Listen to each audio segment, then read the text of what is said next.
Okay, I'd like to call our workshop to order. We have some items to discuss. George, you with us? I am. Good.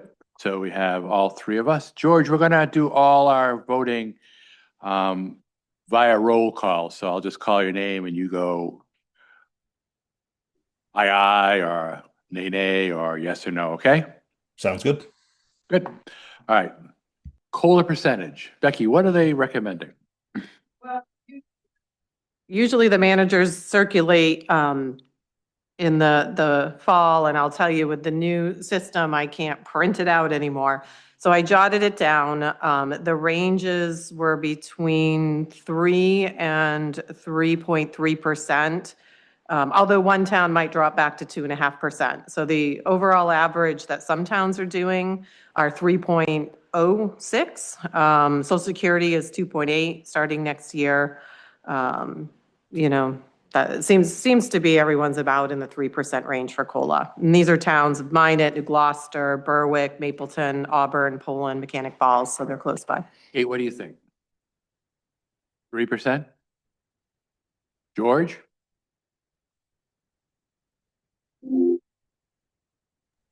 Yep. Works good for me. Okay, so that's 3% before step, Before any performance. for Yep. performance merit, okay? Yep. All right, I think that's great. Great. And we'll have to vote on that. No, we don't have to. I use that as my budgeting, so then when we do compensation budget, it's built into the lines. So, yep. All right, next item are the warrant articles. These are articles that are outside the budget.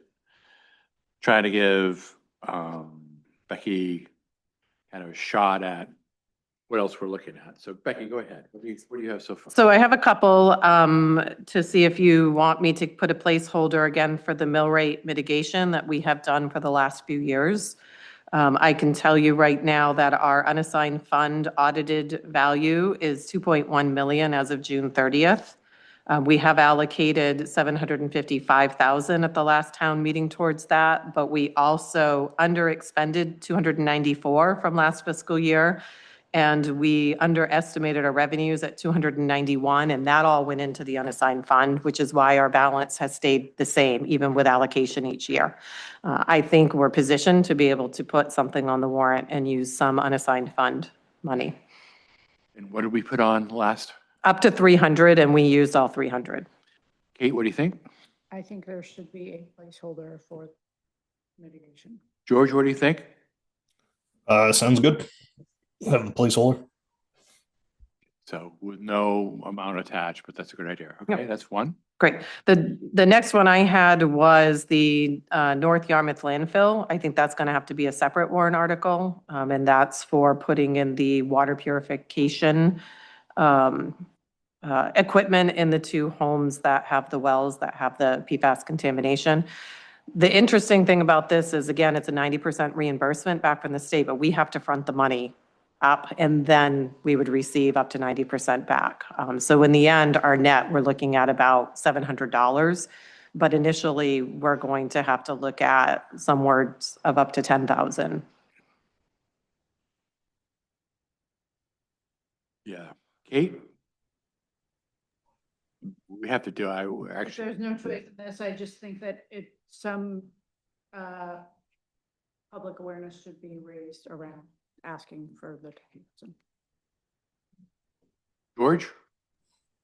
Yeah, I don't think we've got much way around it, but I do agree with Kate that regardless of what we can do, we're going to have some information out to the town. And that would be a separate article outside the solid waste budget. We're not putting it in under any department budget, so, yeah. Well, predates our solid waste committee, solid waste ordinance. Yeah, sure. Okay. So we'll just get the Historical Society to write a history of the dump and the relationship. And I'm just kidding, of course. We probably should include some stuff that they've sent us from the DEP. Yes. All right, so now the TIF budgeting. That is something that we didn't look at last year because we weren't sure how much money we were going to have in the account. So at the end of this fiscal year, we will have $30,784.52 in our TIF budget. $30,784.52. Now, the TIF is built where you can offset the town administrator salary, 5% of that. You can do 10% towards the planning salary. You can allocate it towards future construction on a public safety building and a few other topics. I actually talked a little bit with Isabel today on this. So I'm just looking to see, because it would affect compensation budgets if we're going to use some of that money. For instance, 5% would be about 3,800 offsetting towards the town administrator salary out of that 30,000. Or you can leave it alone. We don't have to use any of it. We can leave it right there towards future use. And this might be something that you want to think about, we've got a little bit of time before compensation budget is presented. That's not going to happen until the beginning of March, so. Well, when we originally set up the TIF, I think one of our goals was to minimize town administrator hours for working on the TIF. So I think to be fair to the town, that's something that. Okay. Were you on board when we set up the TIF? Yes. Okay, so you remember those discussions about, okay, and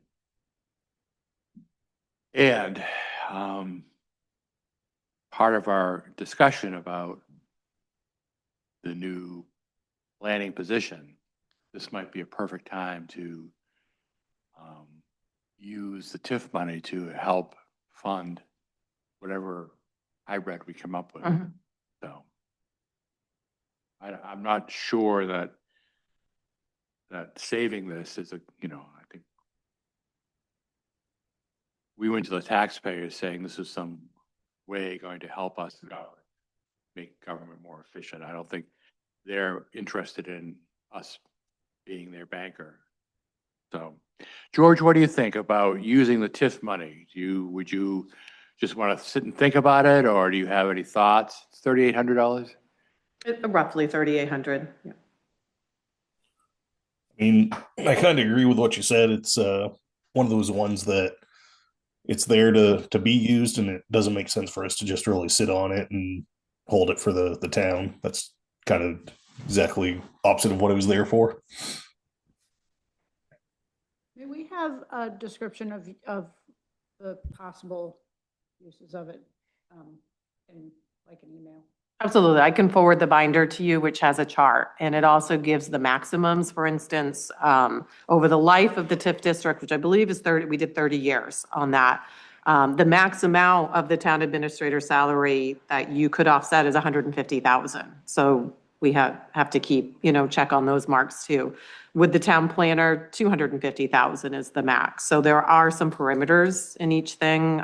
There's a few other categories like long-term open space planning, bringing in three-phase power. I mean, there's a lot of different things that the money can be used for.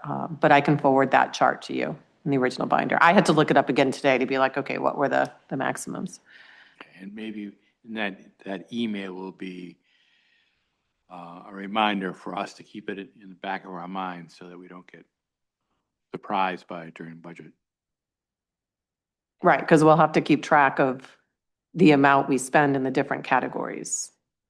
You have the TIF money in a separate? Yes. Yep, I'm required by law to put it in a separate fund. So I established a TIF account back in August, anticipating that first payment coming in. So the practice is that tax payment comes in, I immediately do a transfer of our portion and then immediately pay back the portion to the credit enhancement agreement. Right. Yep. So we have a track record of the money going in both places. I ran that through with the auditor and she said, yep, that's exactly how it should go. I think you were doing that. So going towards the budget, we have $38,000 in the TIF and about I bet there'll be about $2.4 million in unassigned fund balance. You said 2.1. 2.1, but I would bet that there'll be The audited amount is 2.1, but I anticipate with, Yeah. how things go. So, and if we were to consider $300,000 for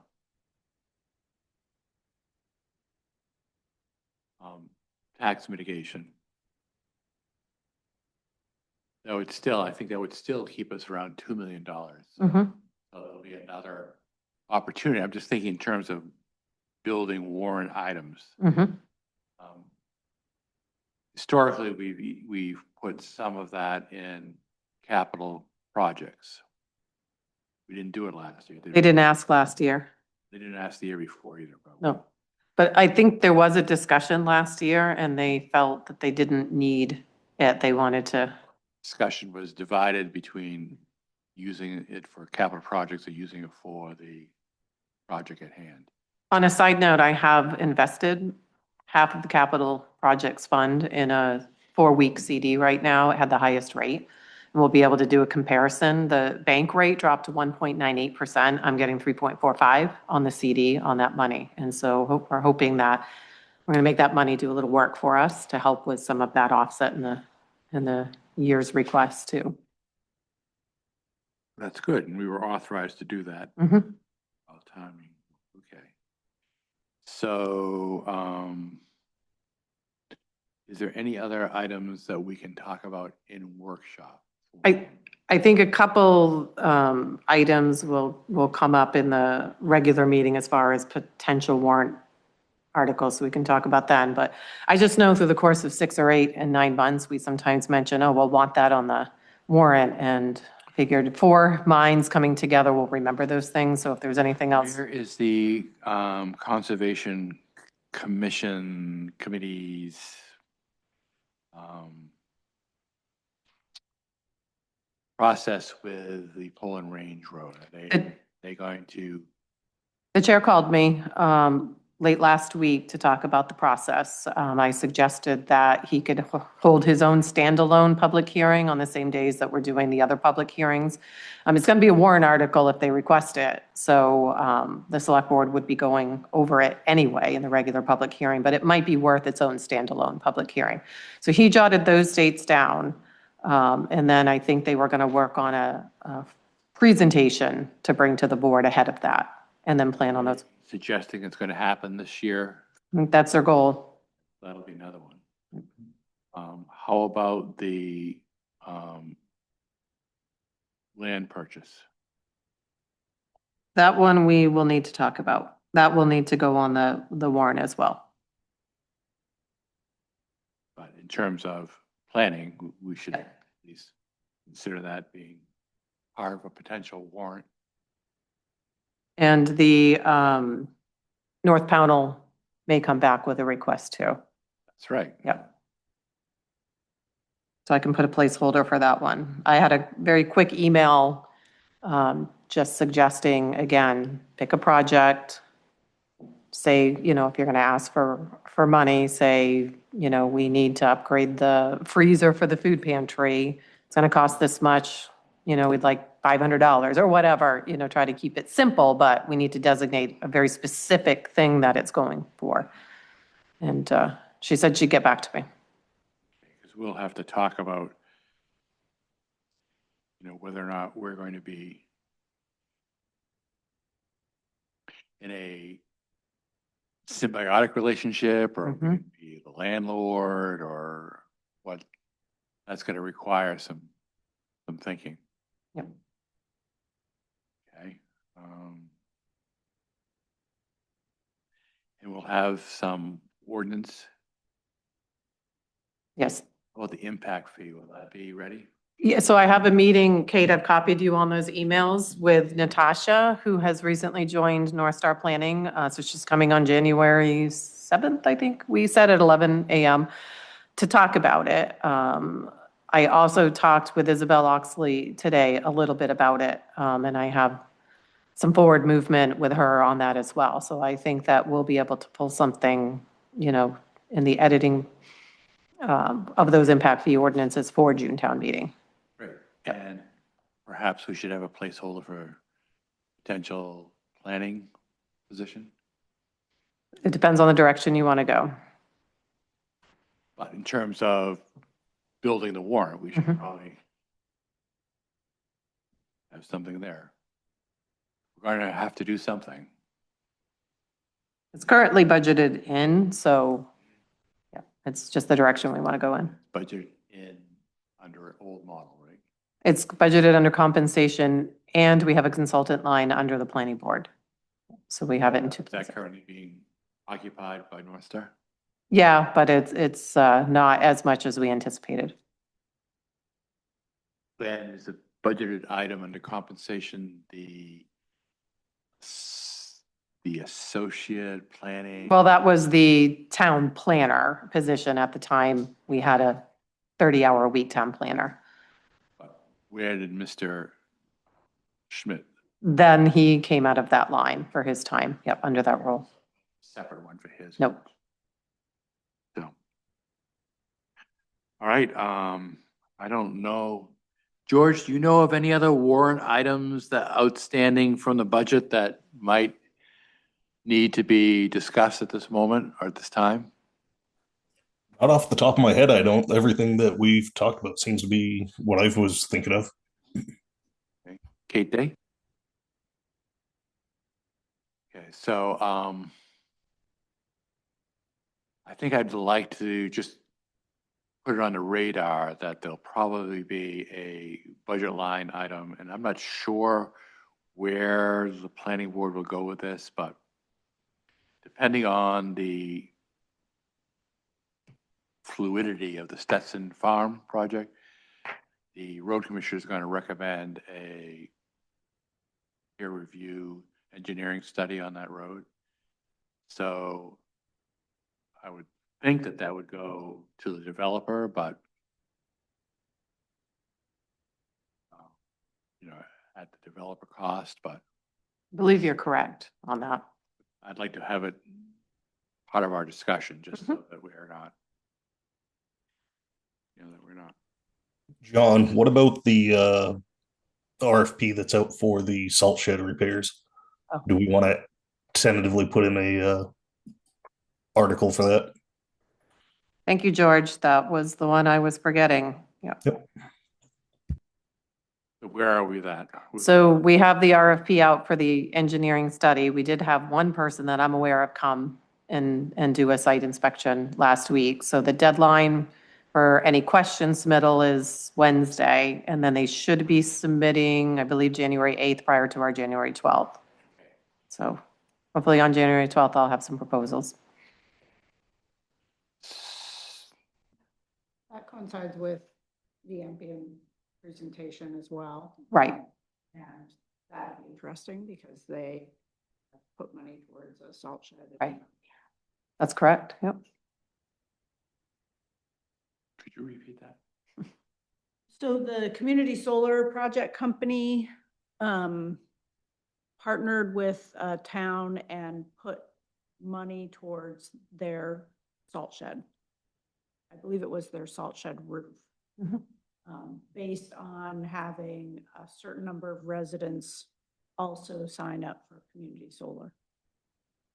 And on January 12th, Eli from Ampian will be here to tell us more or answer questions. And in the meantime, I will forward everybody the materials that he's sent to me. Great. Can you remind me what town that was again? Do you remember? Was it Bristol? Starts with a B. I've looked it up. I saw where they delivered a check. There was a whole press release and everything to them, but The top. yeah, I can't remember off the top of my head. He'll be able to tell us anyway.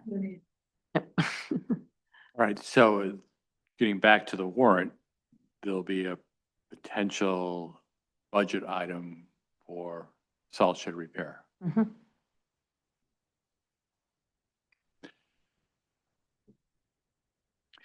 That'll be a doozy. All right, I can't think of at this point in time. The reeval is the only other one. So we That's right. continue to put money towards a reeval. I talked with a town manager when I was out of training, and she suggested I put it back out there and not even put a time frame. Like we've asked for specific years and then maybe just not do that and see what we get. I'm just hoping it's not out 4 years, that's all. Yeah. So that's on my next to-do to try to get that launched out in January so that we could try to get somebody secured for that reeval.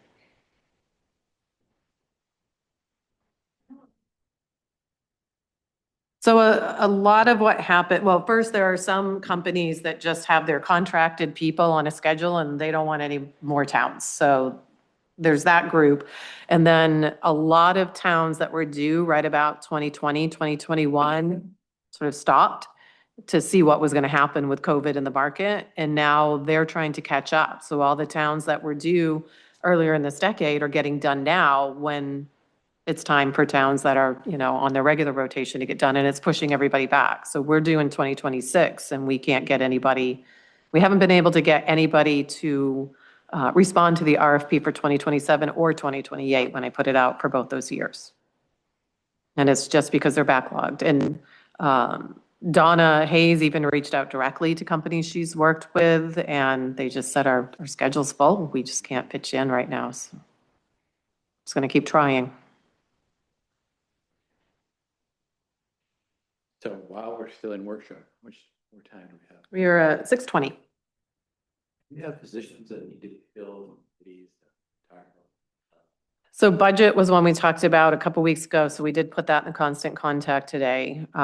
Kathy Hogue was mentioning the Recreation Committee's down to 4 members, but only 3 active right now. So that's a pretty low amount. CAP Committee's pretty good. They're at 6 now. Conservation Commission, I know that they had 1 or 2 people interested, and I think we'll see a volunteer form for them, so that will help. Were we able to fill our health officer? We're still working on that. Okay. Yep. We have someone interested. I just need to get a job description together, and I need to get MMA's because it's a state requirement. I need to get theirs and send it to her, so. Were we able to fill our alternate animal control? Yes. Okay, so that's set. Yep. Has our animal control officer filled out his papers yet?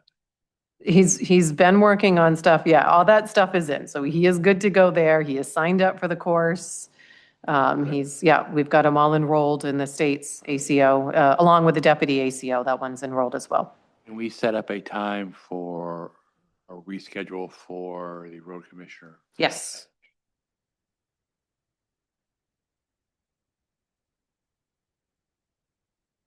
I don't have a calendar in front of me. It's really up to our next select board meeting starts at 6 because we have a public hearing. So the January 12th, we have a public hearing, and that's the night of the MPN presentation. So if you wanted to meet prior to the 6 o'clock public hearing on the 12th, you could, or you could meet on the 5th, Yeah, why don't we meet on the 12th at 5 o'clock? 5 o'clock? George, would that be all right with you? January 12th at 5 Yeah. for, That should work fine for me. okay, good. Okay, pack a lunch for that meeting. Will do. All right, and what else? So I met with the road commissioner today and informed him of some generalities. Okay. I'll give him the date. Perfect. We'll get the agenda and everything updated. Kate, anything else that we can workshop? We're so efficient. George, anything else to bring up in a workshop? Not that I can think of. Okay, we can take a brief pause and, That's right. okay. We come out of workshop and we'll reconvene at 6:30. I'd like to call tonight's regular meeting of the Select Board to order, Monday, December 22nd. If you're able, could you please join us with this Pledge of Allegiance? I pledge allegiance to the flag of the United States of America and to the republic for which it stands, one nation, under God, indivisible, with liberty and justice for all.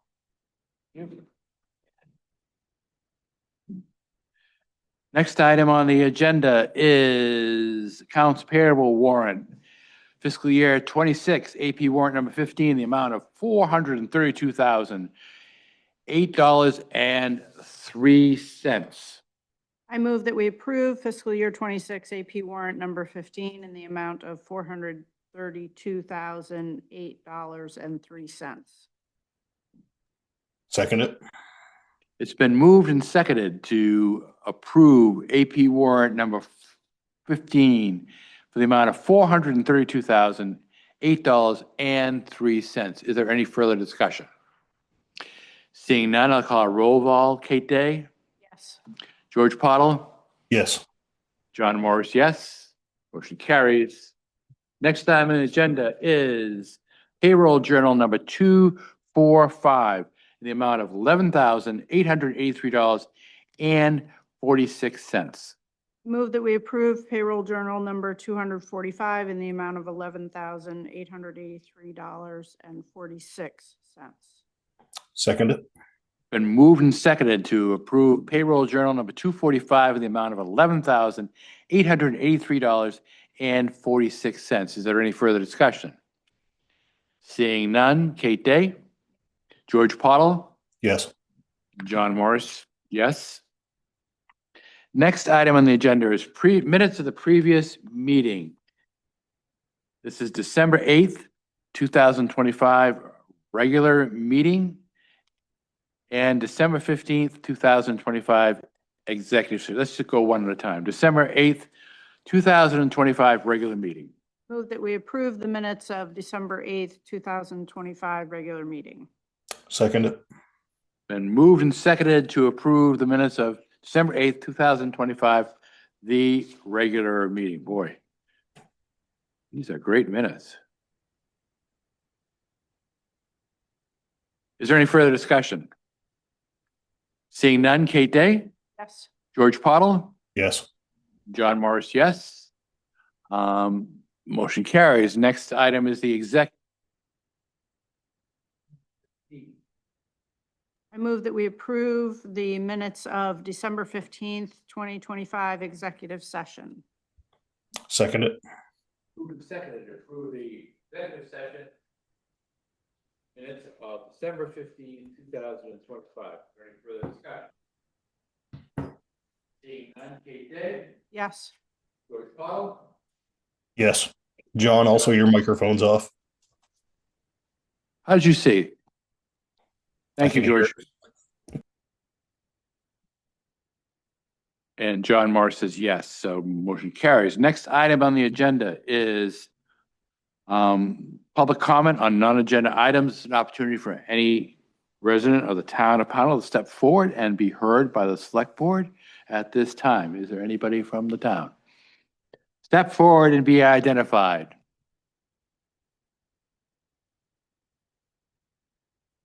Good evening. My name is Kyler Siegels. I'm a resident. I live on 642 Hodgson Road. I am a member of the Future Facilities Planning Committee.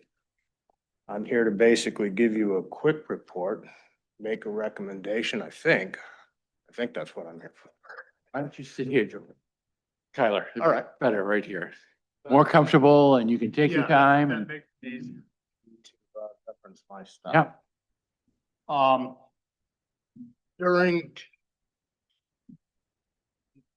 the committee put out a request for proposals for site design and civil work for the future building that we're working on.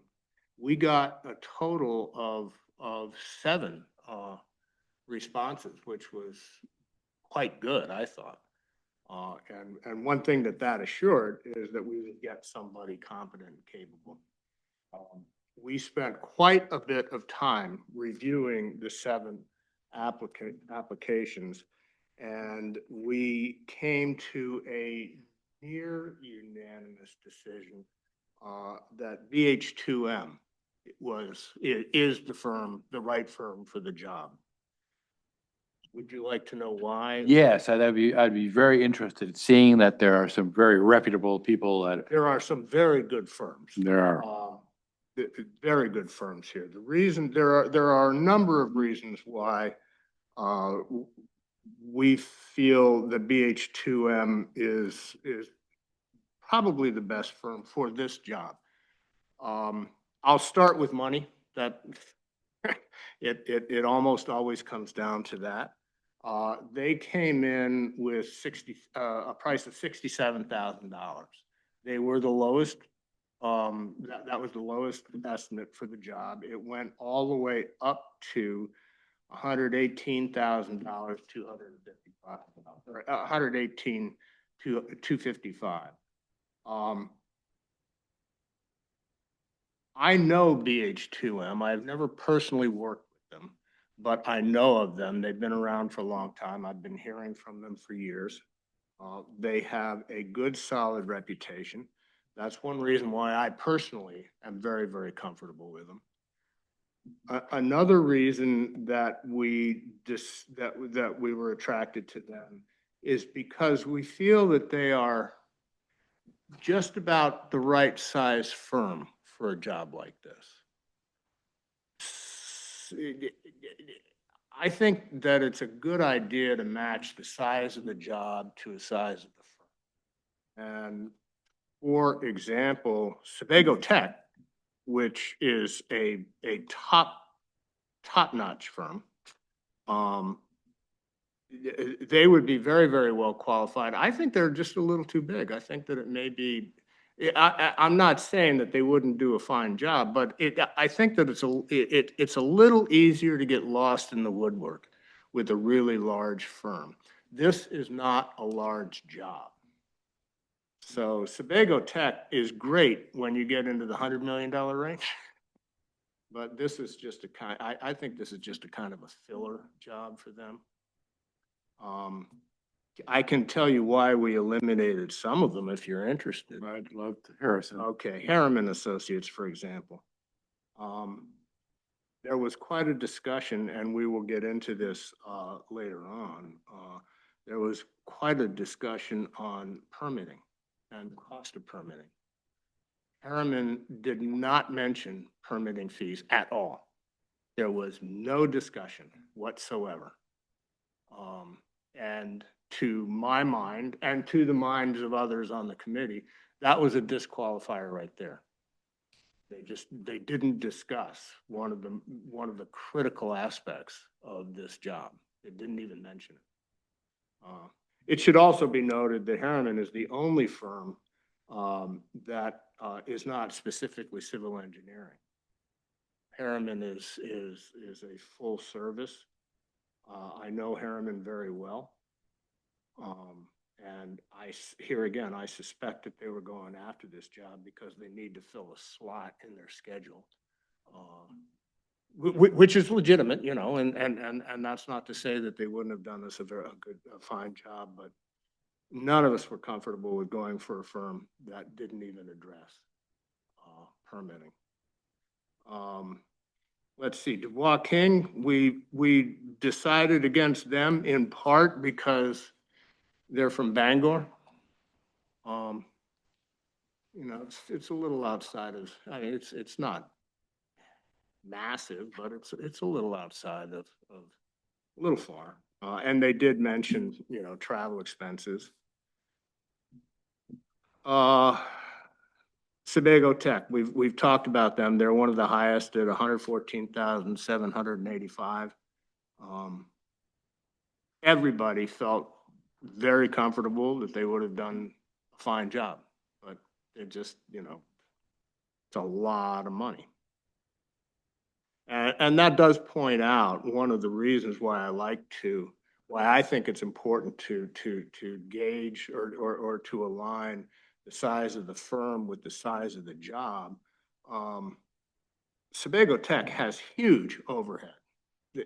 They've got marketing, they've got human resources, they've just got all kinds of additional people that are necessary when you get into the $100 million plus range jobs. But for a smaller job like this, a smaller firm doesn't need all of that. They run, you know, BH2M runs a leaner outfit. I'm sure their marketing department consists of one very overworked secretary. That was a joke. Tough crowd here. Acorn.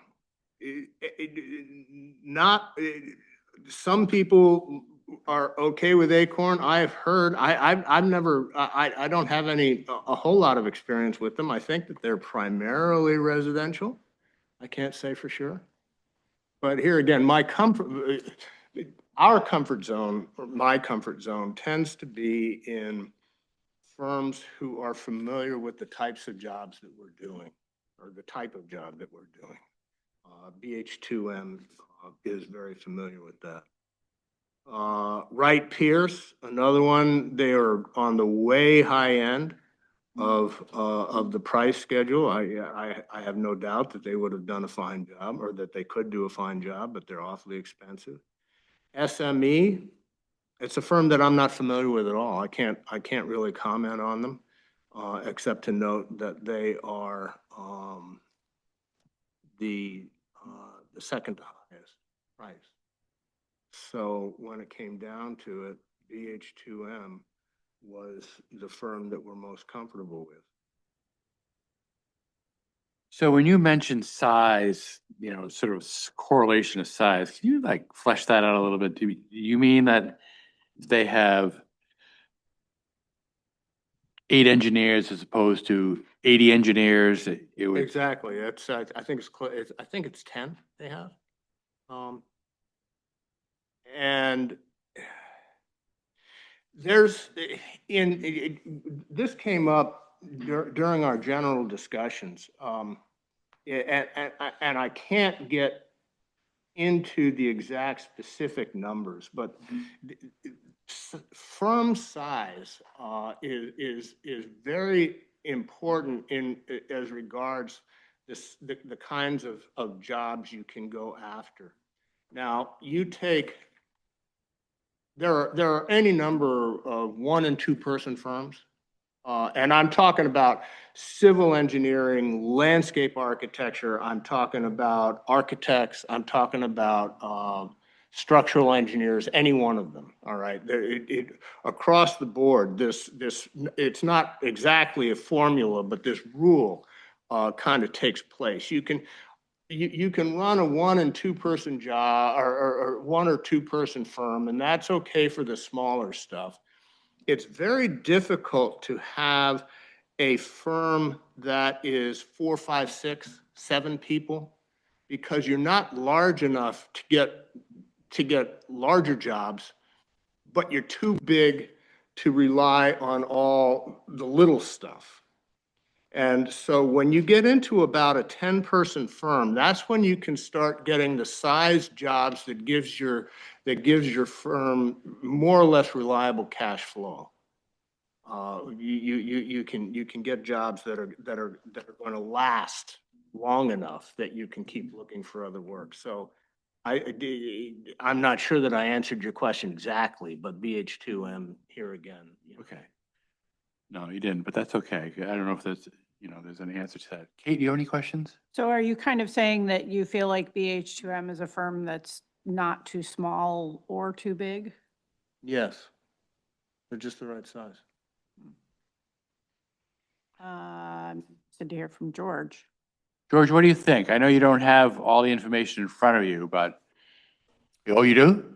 Oh, I've great. got a lot of it here because I had all my packages from when we reviewed them on Tuesday night, I believe. So yeah, there was a lot of great discussion about all these different groups, how we could just go with some of these top tier ones like Sebago. And we really wanted to focus on getting the best bang for the buck for the town. I know a few of the people felt that with the bigger firms like Sebago that we might be getting, I don't want to say their B team, but like Kyler said, kind of lost in the shuffle with the bigger firms with bigger projects going on. Whereas someone like BH2M having 10 or 15 people, we felt like we were going to be pretty much on a first name basis with everybody.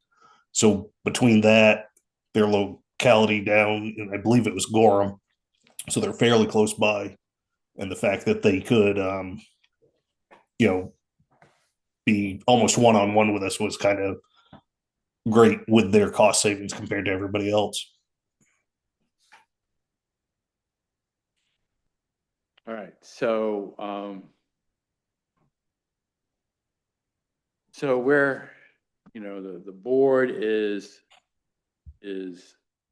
responsible for approving, your decision, and without obviously not a lot of time to review, I just should have this conversation with you, and Kate and George, please enter the conversation.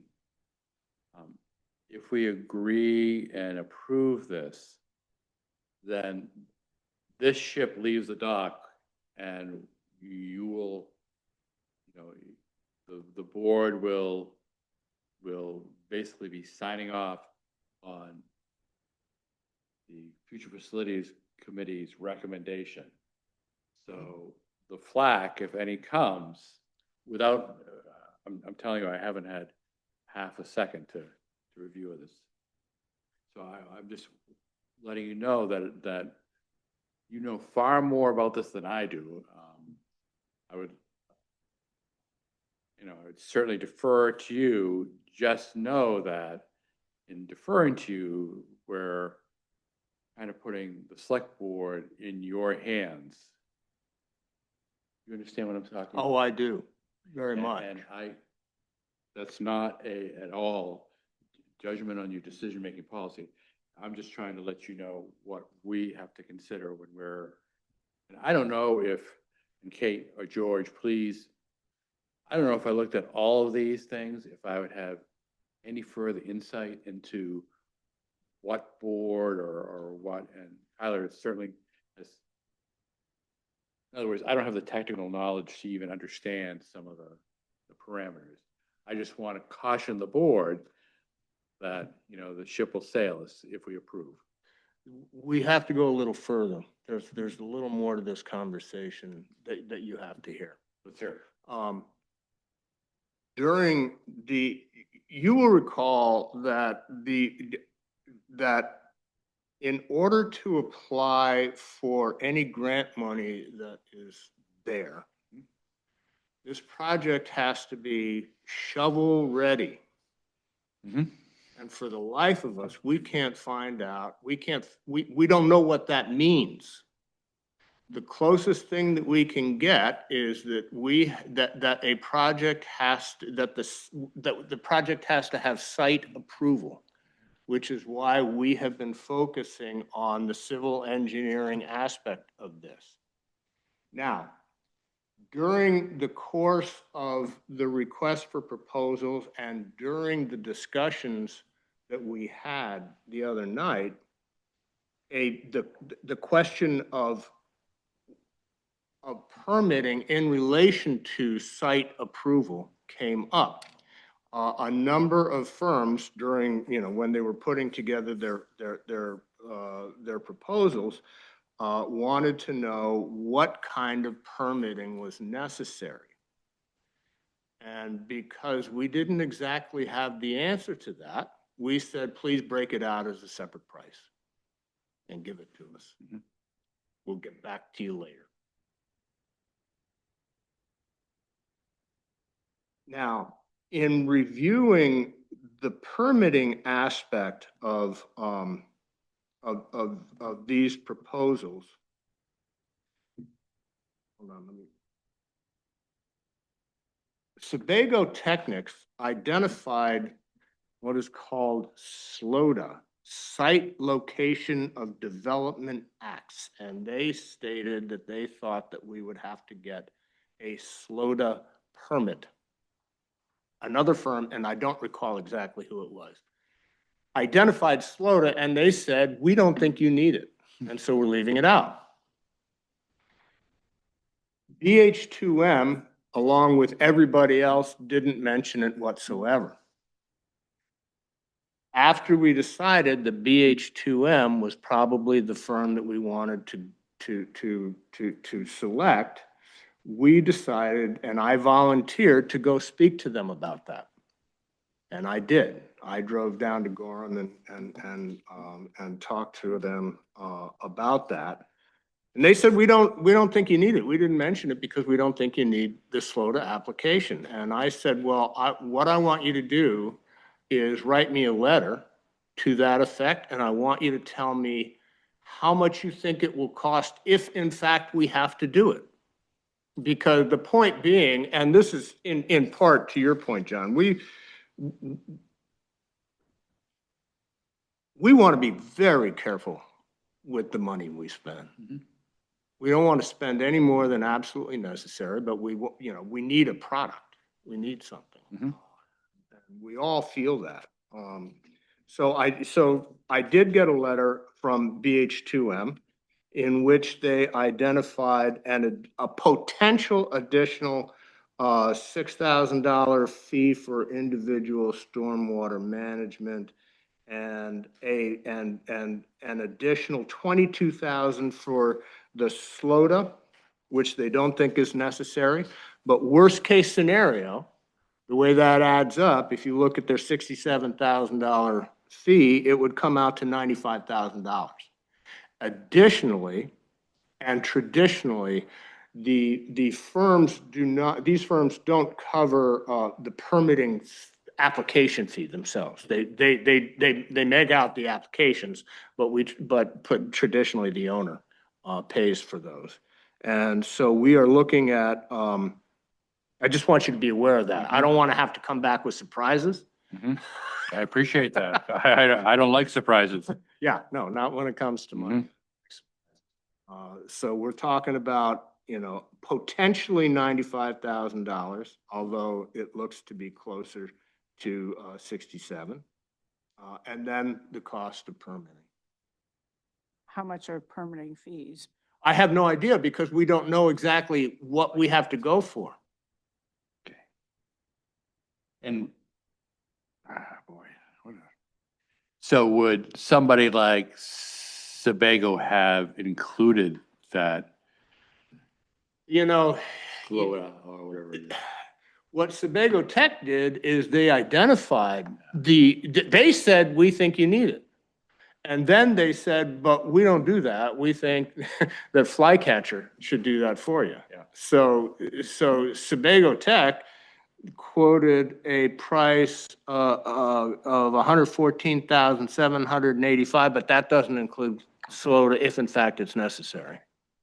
And not to get too thick in the weeds here, but would any other of the companies have included the SLOTA fee? No, Okay. nobody else Right, did. good.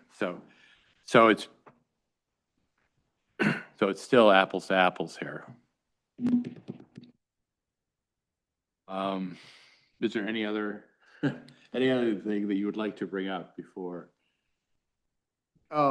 We wrap? checked the references and they were stellar.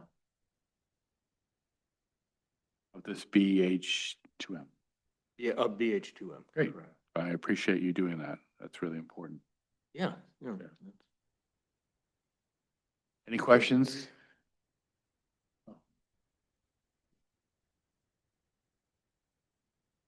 Susan Peters, Allen Road. Thank you, Kyler. Kyler's been absolute magic for us. I wanted to share with you, just so you can see what the committee did. After the proposals were sent out, people read them at home, and then we met on last Tuesday night. We took over 3 hours reviewing all of this, and we had this matrix. So the RFP was broken down into 6 different sections. And each committee member scored what they thought each company scored. So then at that point, we went one by one, all through question 1. And we did Acorn, B to H2M. We had the discussion, and then I collected the scores. And then we went to section 2. And so we went all through 6 categories. And at the end, we added them up. But then at the end, too, we had a discussion, a huge discussion about the plus and minuses that we felt from these proposals. And that was part of the reason how we came to the BH2M, the discussion over money, what different areas were lacking, which companies weren't lacking. So, a lot of thought and a lot of studying Mhm. went into all of these. I was very impressed. This is a fairly large committee, and it is a lot of work Mhm. to go through. And you're absolutely correct, it's a lot of work, and not everybody, nobody can pick up on everything. And that's where a committee comes in real, is really useful, because different people pick Many up on hands make different light work, things. Yeah. Yeah, and I was very impressed with how prepared everybody was. Everybody took this very seriously. Well, that's commendable, I'm sure. Thank you, Susan. You all set? I think I'm done. So I have a question and a comment. That's okay. Absolutely, please. So would you say that it seems as if you're saying that to the company BH2M, this project in Pownell has maybe more value to that company? Absolutely. Now, Like they have more interest in taking on this project than the other companies? I can only make this stuff up, okay? But if BH2M grosses $2 million a year, I'm making this up. If they gross $2 million a year, Sebago Tech grosses 200 million.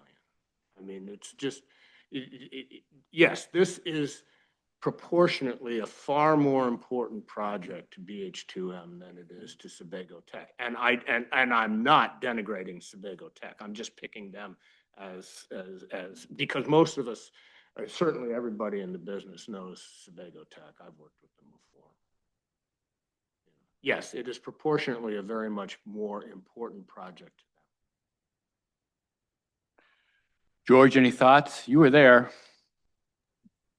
Nothing really more than I said earlier, but like I said, they did do a lot of good discussion about it. And having read through the packages, I felt that it would have been very easy to just go with Sebago Tech because of how well their presentation was done. And not to take away from BH2M's presentation, but it was very much more, for lack of a better term, engineering in my mind, where it was just black and white to the point. It wasn't all kinds of color and pictures and stuff like that. Okay, so I have to say that I'm impressed. I think, forgive me for this, but I'm more impressed with the committee and you being able to delegate and everyone having their eyes on that than just the size correlation, which may be relevant in your profession. I can sell, I'm not going to sell it to the town, but I can suggest to the town that the committee did a lot of work, and with your support, we're able to come to a reasonable conclusion that this is a firm to go by checking off the boxes and going over every single list. Your expertise is a huge asset. I appreciate whoever and everyone who was on that committee doing homework and having a layman's look at things that you intrinsically know just by being in the business. So I'm going to suggest that we approve. Can we do this without being on? Yeah, we can do that now. Can we do this now? Yeah, we can go back to the end. Okay, great. Okay. So I am going to move that we approve the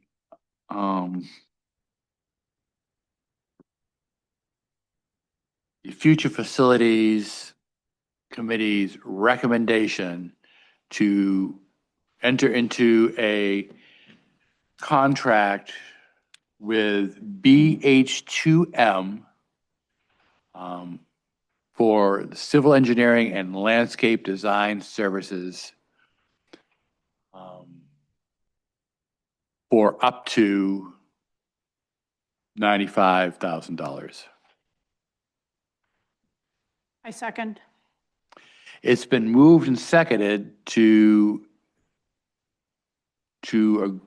approve the contract with BH2M for civil engineering and landscape design services up to $95,000. Is there any further discussion? I think we're beyond.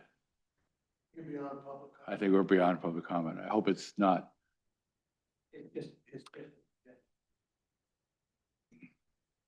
My comment would be that I'm still concerned about this confusion over the project being shovel-ready and what needs to be done for a grant application specifically. And I don't think that's entirely relevant to this motion, but I'm concerned about who is going to help advise us what we really need for the grant. Everything's relevant. So Becky, we asked, or the committee asked Isabel, right, what the definition, and she gave them an answer, right? I believe so. And the answer directed them towards this proposal, right? So help me if I'm wrong here, the committee used her guidance to create the RFP. Is that correct?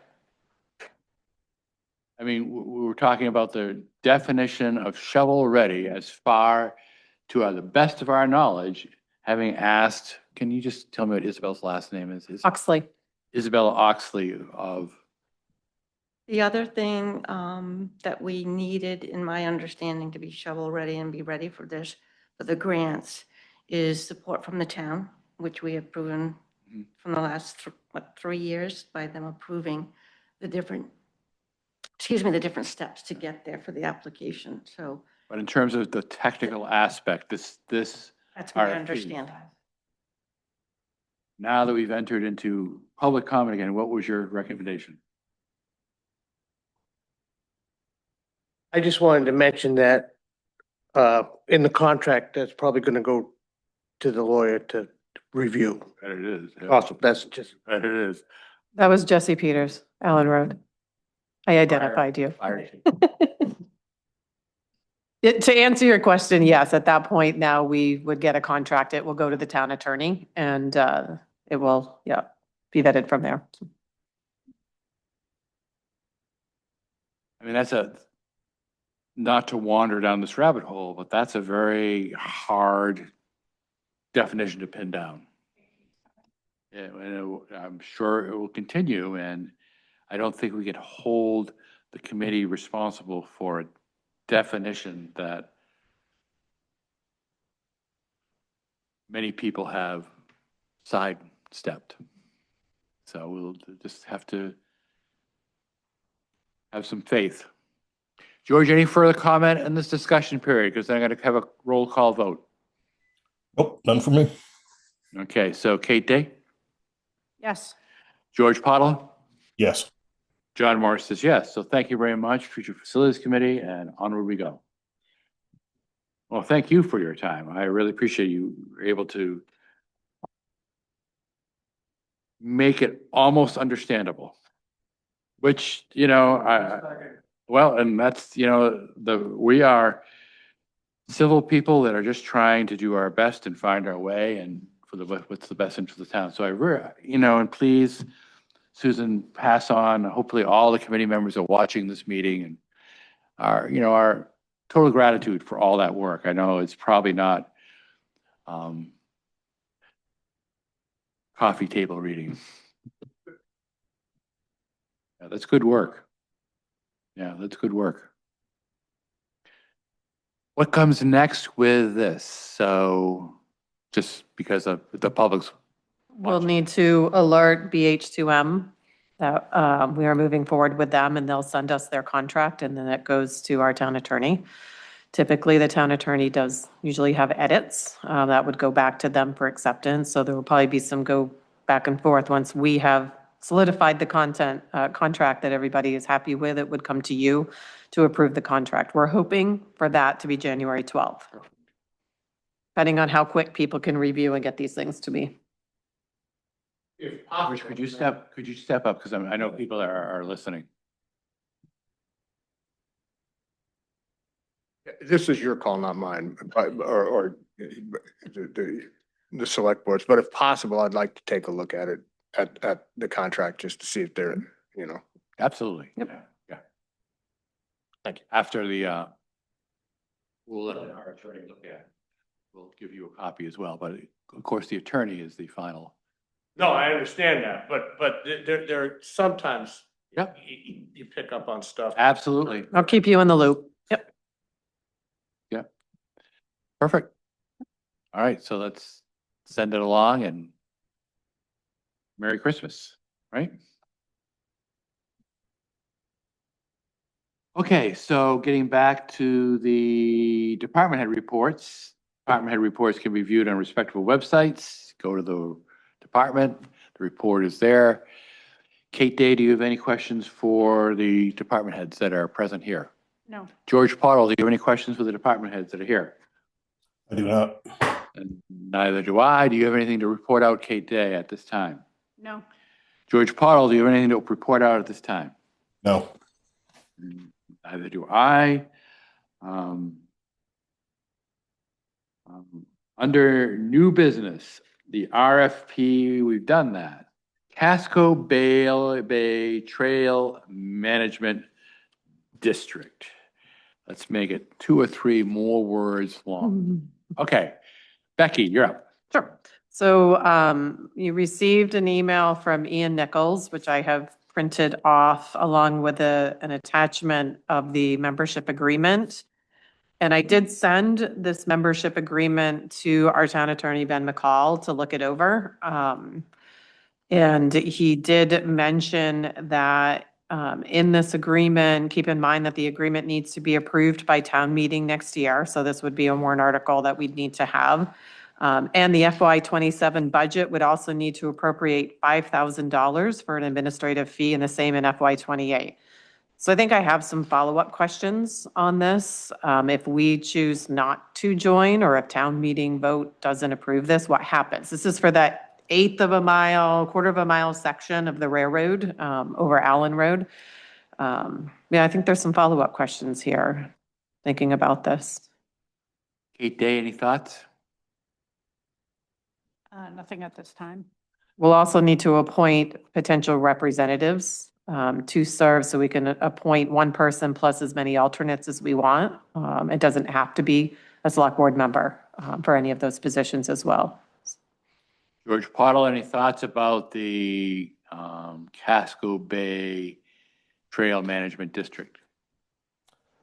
The only thing I was wondering is if this is going to become possibly another committee or such down the road if we do enter into the committee with them. I'm not quite sure I understand your question, George. Will this spawn another committee? Well, that's what I'm saying is if we decide to enter in, would we Just would we form another committee to kind of be those representatives of the town for the trail if we decide to go that route in the future? Yeah, I just need to add some historical context here that there's been very mediocre. I mean, we brought this before the town multiple times, 2 years ago, and had very limited response to the small portion of the railroad that runs through Pownell. I think we had a couple of abutters. Yep. So, I'm not sure how on board the town is with joining this. I mean, I would not say that I've had an overwhelming groundswell public support for joining this, so I think we're gonna have to have, once again, a public hearing about this. My concern for this is kind of very self-centered in that the nefarious bridge in Allen Road is part of that corridor, and I would love somehow for this Casco Bay Trail to do something with that bridge, since the state has no immediate GP Cog sent me an email late this afternoon that they're going to hold an informational session, probably the end of January, beginning of February, about this.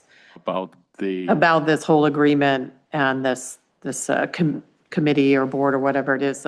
So probably a couple of us should be Yeah. there. They should be sending out an email in the next few days, circulating some dates. So we'll try to find one that we can go. Vote a town meeting and it was rail or trail. There was no committal. Didn't commit to be anything. Yeah. To be set with a really detailed memorandum of our partnership. It's a little unsettling. Mhm. Do you say yeah? I think there was a lot of uncertainty about committing to something without knowing really what potentially could be a financial burden to the town down the road. There was people that wanted rail and trail. They didn't want to rip the rail out in case it came back online. There were people that wanted it to go completely to trail, and there were some people that didn't matter to them. But I think now that this exists, it looks like, they're looking at forward motion and some sort of development of a trail system there. And my question, I should say, not really concerned, my question is, what's it going to cost the town? What's our obligation? What if we don't join it? What's our obligation? I've jotted down a few questions just listening to the conversation to ask Ben, so. Great idea. Yeah. Jesse Peters, Allen Road Fire Chief. I have some safety concerns about that bridge with pedestrian traffic or ATV traffic or snowmobile traffic. There's no guardrails on that bridge. It's easy for somebody to just fall right off of it. Thank you for making that part of public record. Yeah, and I'd like to know as a citizen, I'd like to know what responsibility the town's gonna have to that. So just know that the town, as far as I know, has never made any kind of forward gesture other than a straw vote at a town meeting.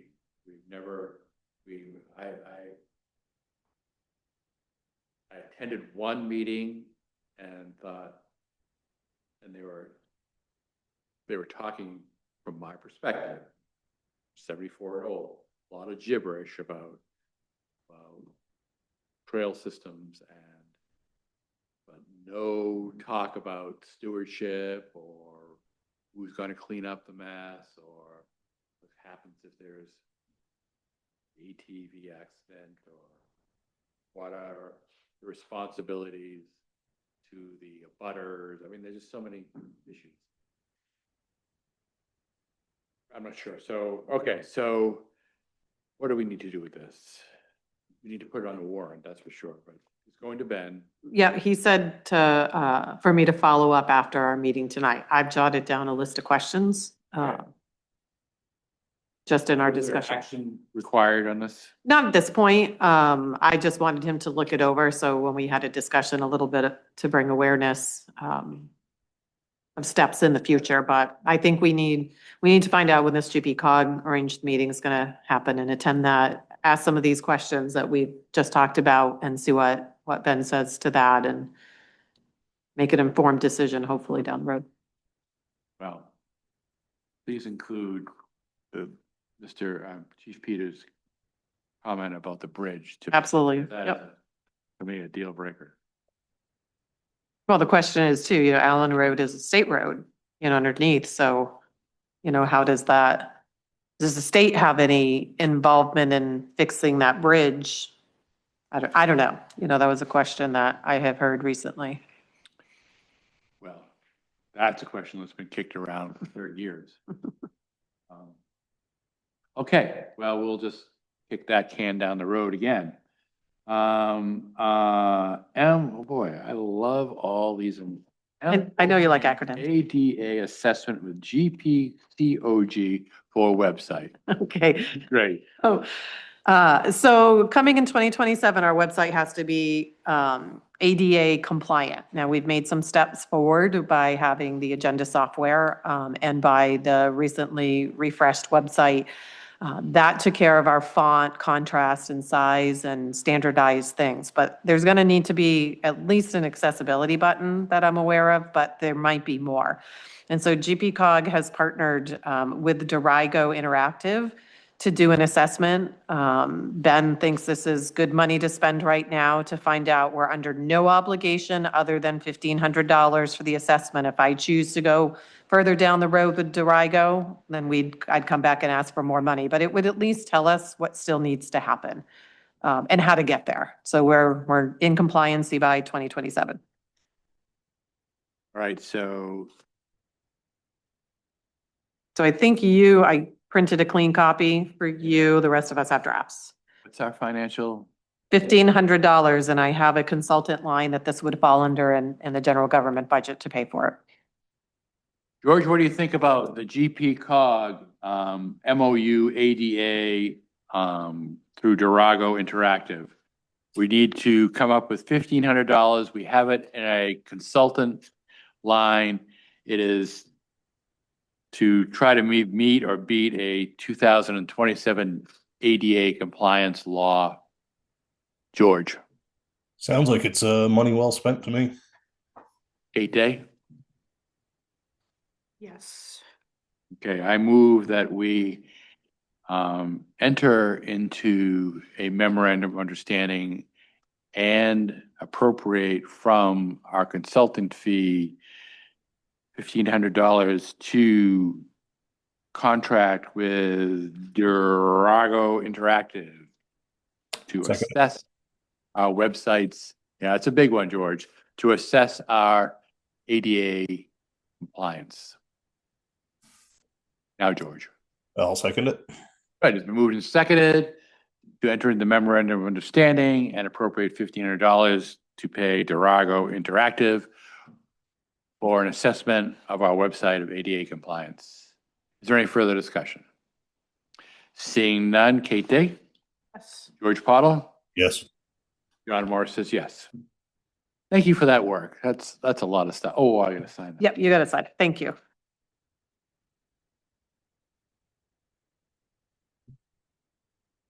Next item on the agenda is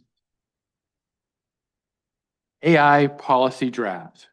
Becky. It is at its final form. I have taken all the notes and all the edits and cleaned it up to the final version that has gone through the attorney's office and just ready for your review and next steps.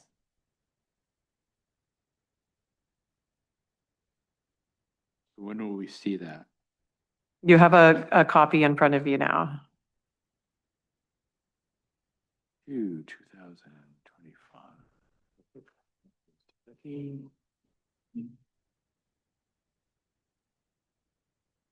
Sorry, I didn't do well multitasking. Could you just repeat what you said? Absolutely. So we're at the final phase of the AI policy. This is the cleaned up version after all the edits back and forth with the attorney. This is the final version that he says will be appropriate for the goals that we have in mind. Really hasn't been any changes since the last discussion we have, other than me doing a clean copy. Hey, Dave, would you like to move? I move that we approve the AI policy as written. Second it. Been moved and seconded to approve the Town of Pownell Artificial Intelligence Policy. Is there any further discussion? Seeing none, Kate Day, Yes. George Pottle, Yes. John Morris approve. Thank you. Thank you for all that work. I think Absolutely. It was important. It's good to get in front of that. Registrar of Voters Oath. In and for the municipality of Pownell, County of Cumberland, State of Maine, the Select Board of Town of Pownell, determining that a vacancy exists in the Town of Pownell, hereby appoint in accordance with the laws of the State of Maine as follows: position to be filled, Register of Voters, person to be appointed, Rebecca Taylor Chase, date of appointment, January 1st, 2026, date term expires December 31st, 2027, given unto our hands and the date of December 22nd, 2025.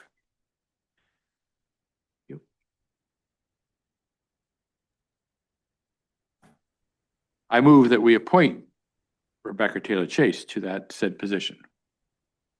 Second. It's been moved and seconded to appoint Rebecca Taylor Chase as Register of Voters to begin January 1st, 2026 and expire, not Becky expiring, the term expiring December 31st, 2027. Is there any further discussion? Have we vetted her character? Kate Day? Yes.